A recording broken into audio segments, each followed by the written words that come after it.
Michael's graduating college on today. He had to go down to West Virginia.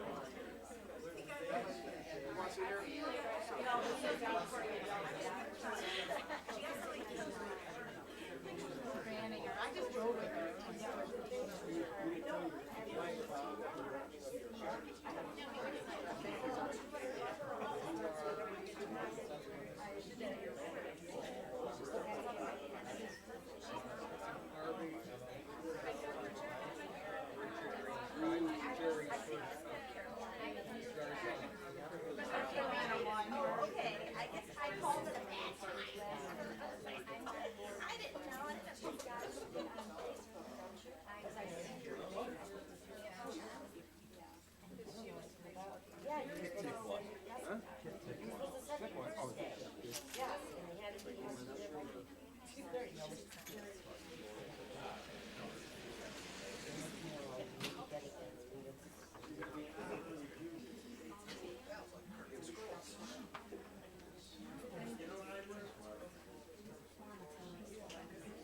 See you on the other side.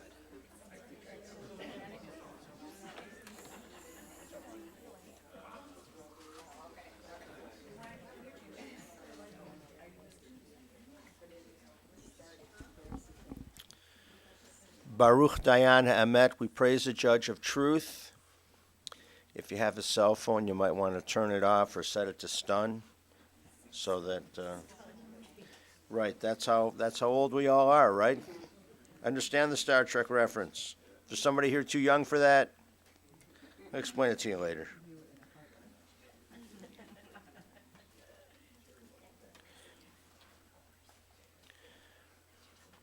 The weather's not too bad. It's not sunny like California, but if it doesn't rain, we'll consider that a huge victory. I'd like to begin with Psalm 121. Esa enai el haharim me'ayin yavo Ezri. Ezri me'im Adonai oseh shamayim va'aretz. Al yitein lamot raglecha, al yanum shomrecha. Hine lo yanum v'lo yishan shomer Yisrael. Adonai shomrecha, Adonai tzilcha al yad yaminecha. Yomam hashemesh lo yakeka v'erech balayla. Adonai yishmarcha milra yishmor et nafshecha. Adonai yishmar tzilcha v'wecha me'ata va'ad olam. I lift my eyes to the mountains. What is the source of my help? My help comes from the Lord, maker of heaven and earth. God will not let your foot give way. Your protector will not slumber. See, the protector of Israel neither slumbers nor sleeps. God is your guardian. He is your protection at your right hand. The sun will not strike you by day, nor the moon by night. The Lord will guard you from all harm. He will guard your soul, your going and your coming, now and forever.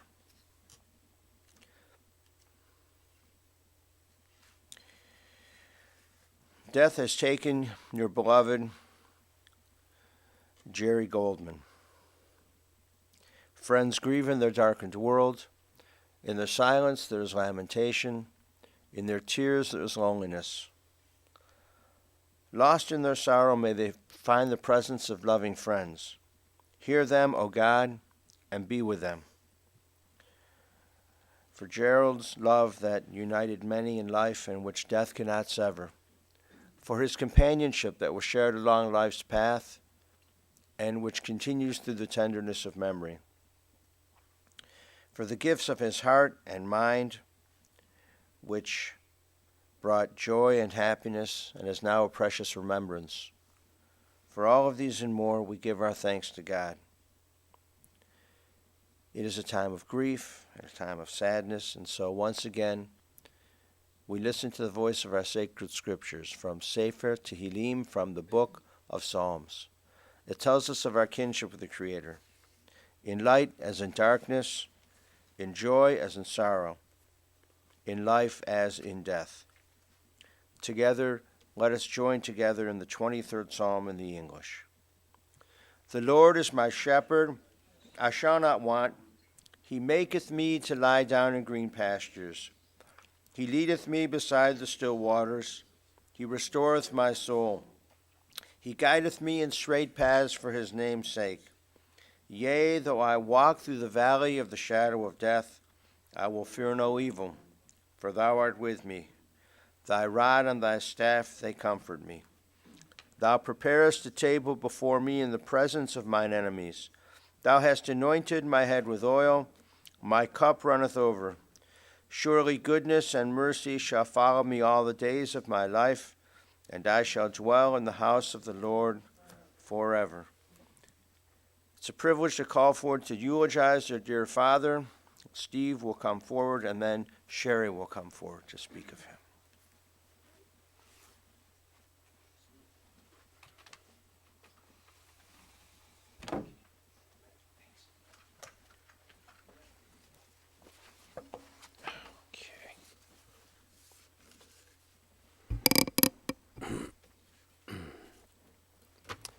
Hello, everyone.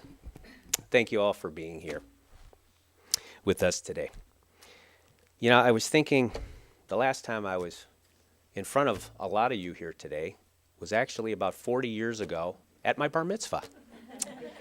And it reminded me of a story of I lost my speech, my bar mitzvah speech, the day of my bar mitzvah, and I was forced to never look down at the papers because I didn't have it. I had to look at everybody the whole time. And it turned out when I said, dear rabbi, dear parents, beloved parent, thank you for coming, I just kept looking at everybody, and speech came out great. And my Aunt Millie clapped in the temple, which, I hear you're really not supposed to clap in a temple. And the rabbi said, it was such a great speech. We're going to make an exception today. And the clapping is fine. So anyway, I just wanted to mention that. Anyway, when I look back on my life, who had the biggest impact on my life? It wasn't a football coach. It wasn't a boss that I had. It wasn't a school teacher. The person that had the most impact on my life was my father. He passed along. Excuse me. He passed along his wisdom and advice, my entire life.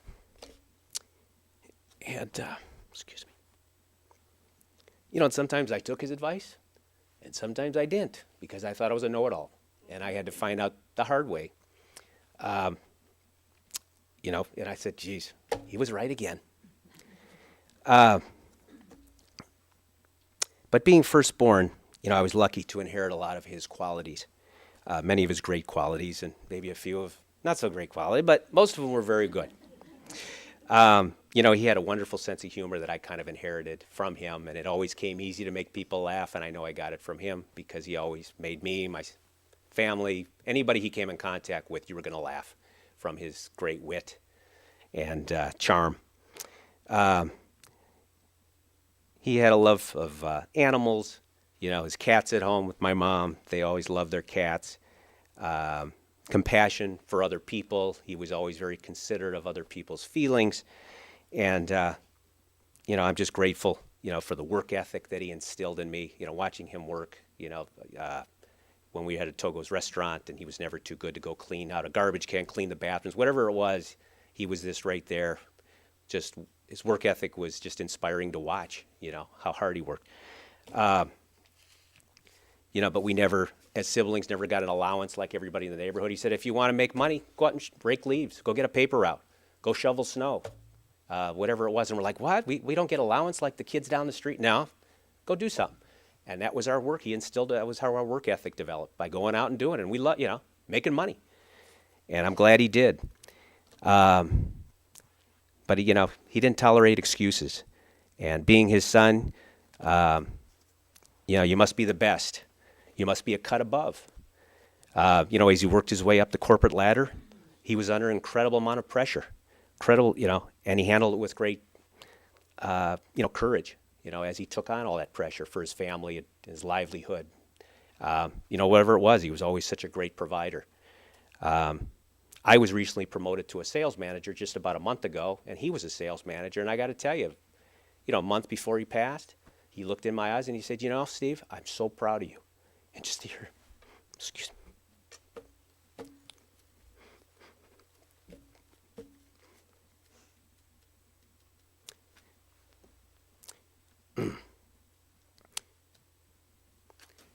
And just to hear him say that, it just meant everything to me.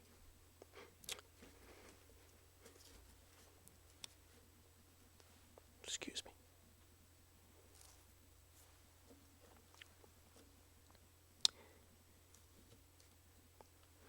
But every night after work, before he passed, we would go to the hospital and see him. And he just couldn't wait to talk shop, to talk about, how my day was as a sales manager now. And he just couldn't wait to give me advice. And, he was still telling me, hey, no excuses. If you're going to make excuses, so are your people. And, don't be a weak manager. You got to be strong. And I mean, he was just telling me how it was, put me in my place. And that's who he was. And that's why he rose to a vice president of Pepsi. But it was really nice to be able to go in and talk to him about my day and what my days as a sales manager. And he had plenty of advice to give as he worked his way up the ladder and always taught me things. But I could see the joy in his eyes as he talked shop, and, it was really nice.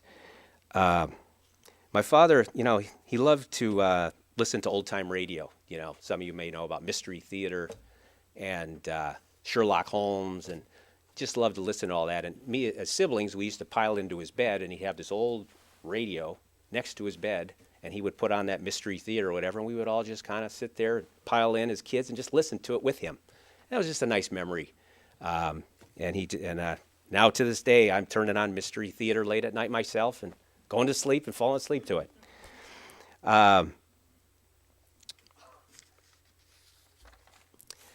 Other things he enjoyed, a nice cold beer on a hot day, a delicious steak, rare, almost still kicking.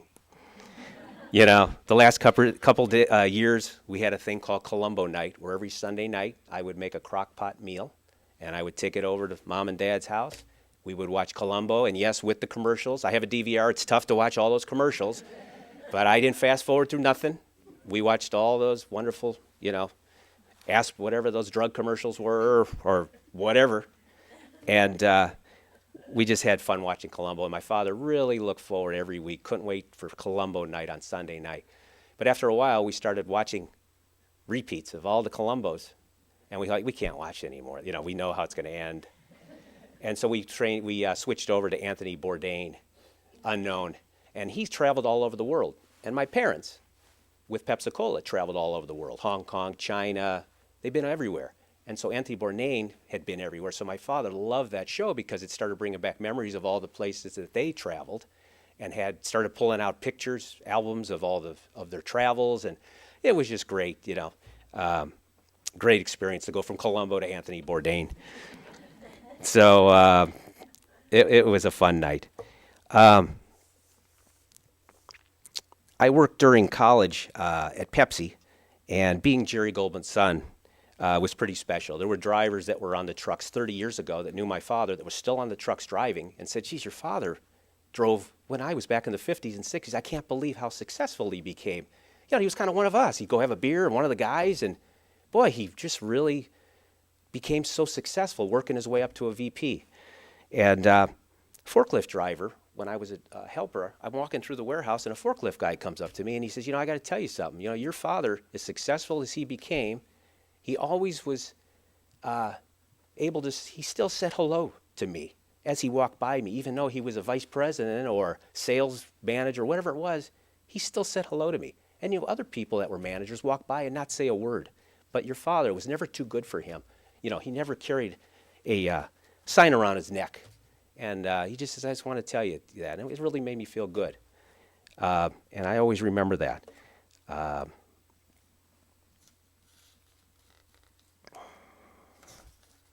But he always said, don't wear a sign around your neck. I'm the manager. Like you're too good to be, like you're above someone. And it always stuck with me. Make me a better manager as well. Towards the end of his life, he found sobriety with AA. He always loved a cold beer. Being promoted through the corporate ladder, you conducted a lot of business over drinks. And that was the way the 70s were. You drank a couple drinks, you discussed business, you closed deals, and that's what he did. But anyway, like I said, he started to go to AA, and he became sober. In fact, he was sober his last 10 years of his life. Every year it was like another chip, and he just, like I said, over a decade of sobriety. And he was such a great speaker when he was a speaker at with Pepsi giving meetings.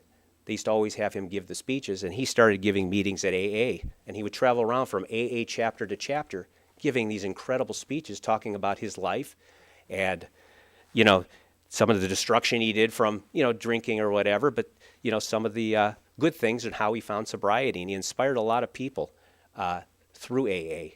In fact, he even went to the first chapter of AA, I believe, right here in Cleveland. He's got a picture of him standing right in front of the first AA chapter going way back. But he inspired, like I said, many people, and telling his story of struggling with alcohol, the people that he hurt along the way, and the people that he made amends to. And some of you, I think, are here today that he made amends to, and I'm so glad that he did as part of the 8 steps. People that he invited to his meetings, that he worked with, that he said, hey, why don't you maybe come to a meeting, found sobriety. People that never could find sobriety, because of my father inviting them to a meeting, and my father was there for them, for support, became sober. And not just, for a year, sober for years and years and years. And they would say, because of your father, that's why I'm sober today.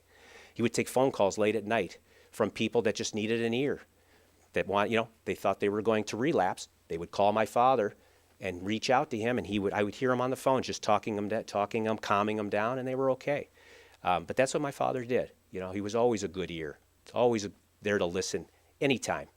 But anyway, he, like I said, I was just so proud of what he did and gained sobriety, gained so much respect for him. The last job my dad had was a greeter at a movie theater. A brand new movie theater opened up in Folsom, California, and they were hiring, and they hired my father.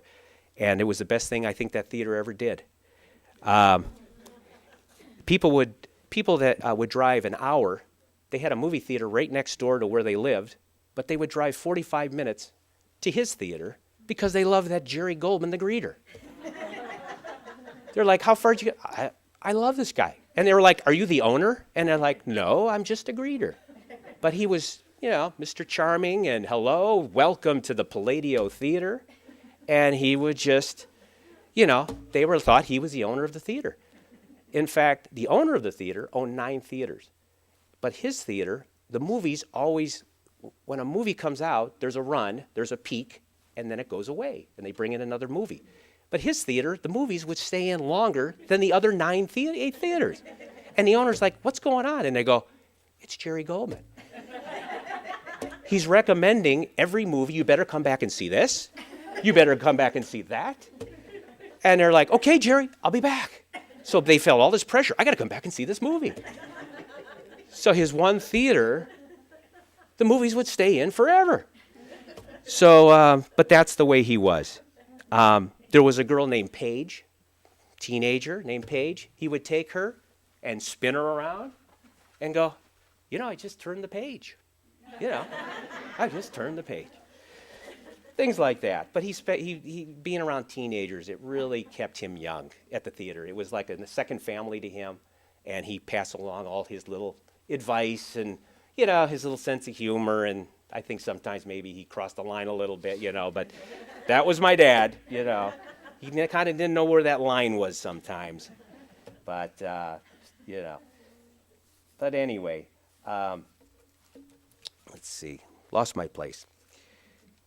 So, Ben, anyway, that was the theater. But, but Dad had a few good sayings as well. And here's a few of them. He used to tell us, don't 246 me. Translation, don't BS me. Another management one, people will do what you inspect, not what you expect. If they know you're checking, they're going to do what they're supposed to do. But that was such a great line, do what you inspect, not what you expect as a manager. I have more degrees than a thermometer. Translation, I'm street smart. I learned it in the streets. Don't need no degree, Another one that's in my head all the time, almost daily when I'm working and doing things. Do it right or don't do it at all. And I'd always, if you want to cut corners, whatever, I'd always hear that and do it right. You can count your good friends on one hand. And some of you probably have heard that. And it's so true as you get older, that the real true friends are few. They're in your, most of one hand.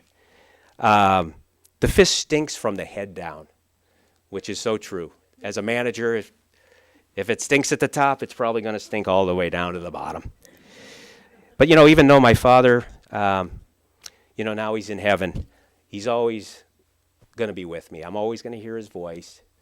I look like him. I feel like I'm him sometimes with the mannerisms and the voice inflection and the sense of humor and everything else. So in a lot of ways, I feel like he's still here. He's talking through me, whatever. He's here in spirit. But I got to tell you, I was so lucky to have him as my father. And I used to tell my mom, of millions of people in the world, Mom, I got you as my mother. And I got to tell you, as millions and millions of people in the world, I got him as my father. And I was so lucky. And anyway, thank you for listening to my heartfelt memories of my dad.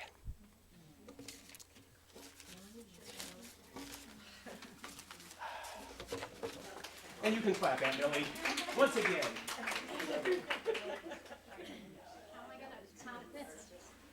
How are you going to follow that? How am I going to top that? Oh, she's my sister. The favorite. Oh my gosh. Beautiful, Steve. Beautiful. Okay. All right. I'm Sherry, the daughter. If you were to look up Daddy's little girl in the dictionary, you would see my face, pretty much. I was Daddy's little girl, his princess, and he was my everything. He told me he could not wait to have a little girl. He had my name picked out years before he met my mom. Of course, Sherry, to rhyme with Jerry. He would always tell us, to my brothers, if I was born first, my brothers wouldn't be here. So, yeah, exactly. I was his sweetheart. On Saturday mornings, my dad and I would drive to the Elaria plant, and we'd be listening to Kenny Rogers and Boxcar Willie on the 8-track on their way to Elaria. And he would be sitting doing his paperwork. I don't think there was a day that went by that he wasn't doing paperwork. And I would sit there and pretend to be his secretary. And I loved it. I just felt so important. I don't know. And another thing he did, he spoiled me like crazy. I remember him letting me stay up till like 11 o'clock every night on school nights while my brothers had to be in bed by 9 o'clock. Because I didn't have kindergarten until like 1 o'clock in the afternoon. And my mom would get so mad saying, Jerry, she's got to go to bed. She's got to go to bed. And he'd say, he'd have a bear in his hand. He'd be like, she doesn't have to be to bed till school till 1 o'clock. Let her stay up. And another thing he did, which I loved, was he always shared his beer with me. Always. And he said his dad did that with Aunt Reva. He'd always split beers with her. So I'm like 4 years old, and he'd always share his beer with me. And that's why I love beer. I love it. I remember at Roland School when it was my birthday, every year you can bring in a special treat for your class. And I remember I'd be sitting in my class and I would look out the window and a big Pepsi truck would pull up and deliver a case of Pepsi to my class almost every year. Yeah, I was popular. Yeah, because of the Pepsi. Yeah. Let's see. Okay. I remember whenever a Coke commercial came on, I had to turn it down. We could not have any Coke commercials sound in the house, so I always turned it down. And we hated Coke, you know. My dad was one of the hardest working people I knew. At 19, I had a procedure done on my heart, and I was in San Francisco hospital for 5 days. And he drove down every single day after work from Sacramento to San Francisco. It's like an hour and a half drive. Every day he would come down and sit with me in my room and do his paperwork. And another word to describe my dad was loyal. He always kept his word, and he instilled that in us. When we moved out to California from Cleveland, I had a really hard time adjusting because so many people would say, I'll call you. And nobody ever did. You know, they were just flaky there. And I wasn't raised that way. I think it's like a Midwestern trait. You say what you're going to do. I really looked up to my dad. He was kind, smart, witty, generous, and a lot of fun. Him and my mom and I and him would sit and watch Beavis and Butthead episodes. He loved Beavis and Butthead, and I loved it. And we would laugh, and he loved the Discovery ID channel. We would sit and watch those true crimes. He loved that. And then he always made this soup. It's so good. It's called garbage soup that he learned in the Army because he was a cook in the Army, and it was just really good soup. He loved taking long drives, and we would always get lost. Never failed, always. My dad was a class act. He had his faults, and he overcame them. And he always took care of his family. He worked long hours at Pepsi, and I was so proud to be his daughter. The day before my dad passed away, we were all at the hospital, and my oldest son, Stephen, called and said, I want to FaceTime Grandpa. And it was not a good time. And my son said, tell Grandpa I love him. And I said, I will, I'll tell him. And I told my dad, and he said, you tell Stephen that I love him from the heart. And my dad meant what he said. It always came from the heart. He spoiled my kids, and they loved every minute of it. He even let my youngest Joey put Play-Doh in his little model cars. I said, that's love. Yeah. I miss you, Dad, and I still can't believe you're gone. Thank you for loving me and making me feel like the luckiest girl in the whole world, because having you as my dad, I was. I truly was. Thank you.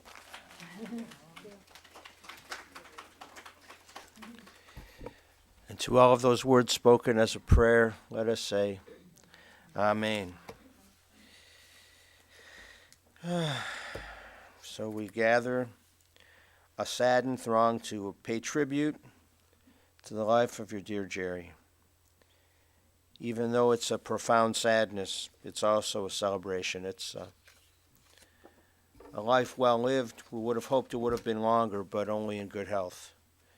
So we celebrate the time we had with him and are grateful for that. He was abundantly blessed and was a blessing to those whose lives he touched.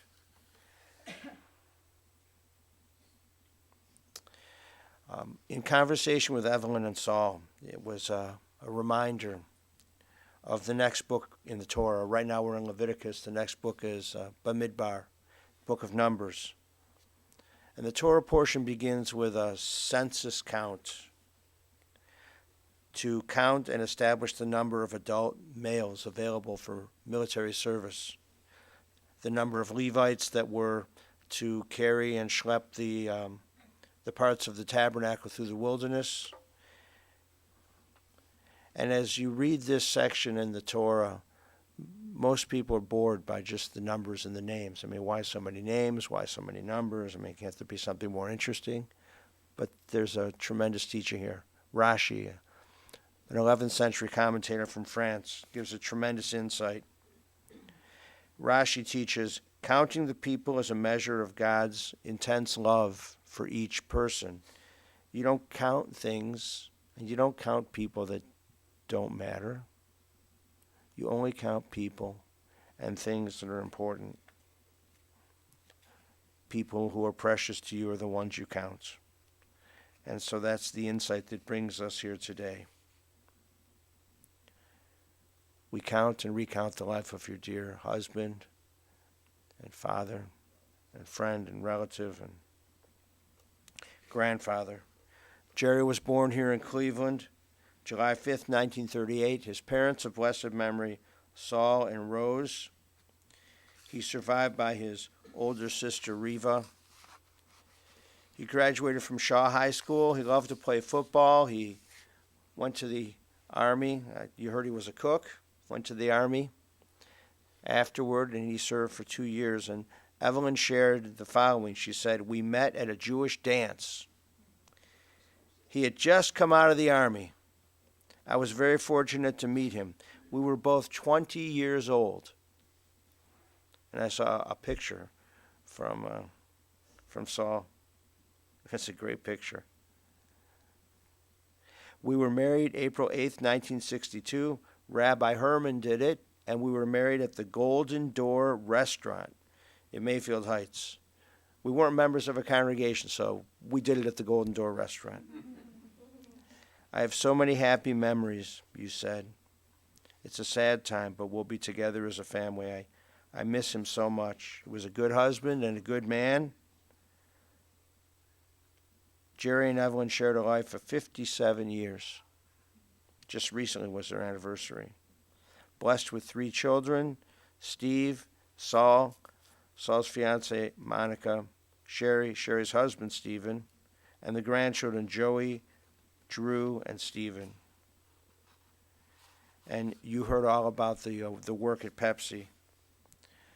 Evelyn also said she was very proud of him and the work that he did. He worked hard. She said he was a mensch, was a good man, and he loved small trains. He liked to go and look at them and buy them. Did he let you put the Play-Doh in the small trains too? Yes. Oh, wow. Yeah, you know that's a big deal. Saul said when we would come to Cleveland for a visit, we'd go downtown and watch the trains. He was a funny guy. He loved the Tribe and the Browns. He liked to do Facebook. It was a big thing for him. He would message people at 2 a.m. in California. And then people would respond, hey, stop texting me so late. He was generous in addition to all of the other things you said. Well, Saul remembered when you guys were kids, he would go down to the Pepsi warehouse and run around. There was a time you twisted your ankle, apparently. You. Oh, cousin. Oh, you. Okay. But you like to go and see the guys work the forklifts. And then on Thursday, April 18th, he breathed his last. And now there's no more deterioration or pain. There's just rest and wholeness and peace. His soul returns to God to be with the souls of his ancestors and relatives. We learn this in the book of Ecclesiastes, chapter 12, verse 7. The dust returns to the earth as it was. The spirit returns to God who gave it. We're grateful for his service to the country. The flag is symbolic of that service. And may his soul rest in peace. God will take good care of his soul. The family has allowed us to send along a well-prayed-from prayer book in the casket, so it will, not only is it a mitzvah to escort the body of a loved one to its final resting place, but also holy books of our tradition. You have many, many memories of Jerry, and we give thanks to God for this gift of life. We thank him for what he has done, and we thank God for this gift of life. So we conclude with words from the first chapter of the book of Job. Adonai Natan v'Adonai Lakach, Yehi Shem Adonai Mevarach. The Lord hath given, the Lord hath taken away. Blessed be the name of the Lord. Amen. Ose shalom bimromav, hu ya'aseh shalom aleinu, ve'al kol Yisrael, ve'imru yimru amen. Ya'aseh shalom, Ya'aseh shalom, shalom aleinu, ve'al kol Yisrael. Ya'aseh shalom, Ya'aseh shalom, shalom aleinu, ve'al kol Yisrael. May God, who causes peace to reign in the high heavens, cause peace to rain down upon us, upon all Israel, and upon the soul of our dearly departed, Jerold Goldman, our dear Jerry Goldman. Let us say Amen. Amen. Please rise for the El Maleh Rachamim prayer. Into your care, O God, we entrust the spirit of our dear Jerry Goldman. For you keep faith with your children in death as in life. Sustain us that we may meet with serenity the mysteries that lie ahead, knowing that when we walk through the valley of the shadow of death, you, O God, are with us, a loving friend, in whom we put our trust. You are the light of our life, our hope in eternity. El Maleh Rachamim, Shochein Bamromim, Hametzeh Menucha Nechona, Tachat Kanfei HaShechina, Im Kedoshim U'Tohorim, Kezohar HaRakia Mazirim, Et Nishmat Jerry Goldman, Shahalach L'Olamo, Ba'al HaRachamim, Yastirei B'Sei Tekenafav Le'olamim, Vayitzroh B'Tzror HaChaim, Et Nishmato, Adonai Hu Nachalato, V'Yanoach B'Shalom Al Mishkavo, V'nomar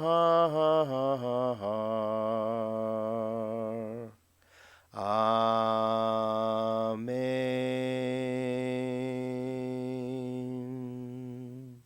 Compassionate God, eternal Spirit of the universe, grant perfect rest in your sheltering presence to our dear Jerry Goldman. He has entered eternity. O God of mercy, let him find refuge in the shadow of your wings, and let his soul be bound up in the bond of everlasting life. God is his inheritance. May he rest in peace, and let us say Amen. We'll recite Kaddish when we get to the grave, and we'll say Kaddish for Jerry for the next month at Temple Israel Ner Tamid. Our congregation, our services are at 7:30, and we'll say Kaddish for him, whether any family members are in attendance or not. And then the kids need reps on the Kaddish on Sunday morning, so they'll be saying Kaddish for your dad, your husband, then. And also on Wednesday afternoons, Hebrew school as well. So he'll get a lot of Kaddishes over the next month. It'll be our privilege to do so. Family has asked if you would make donations. Consider the Geauga Humane Society Rescue Village first among the places that you consider. And now we'll go in procession to the cemetery.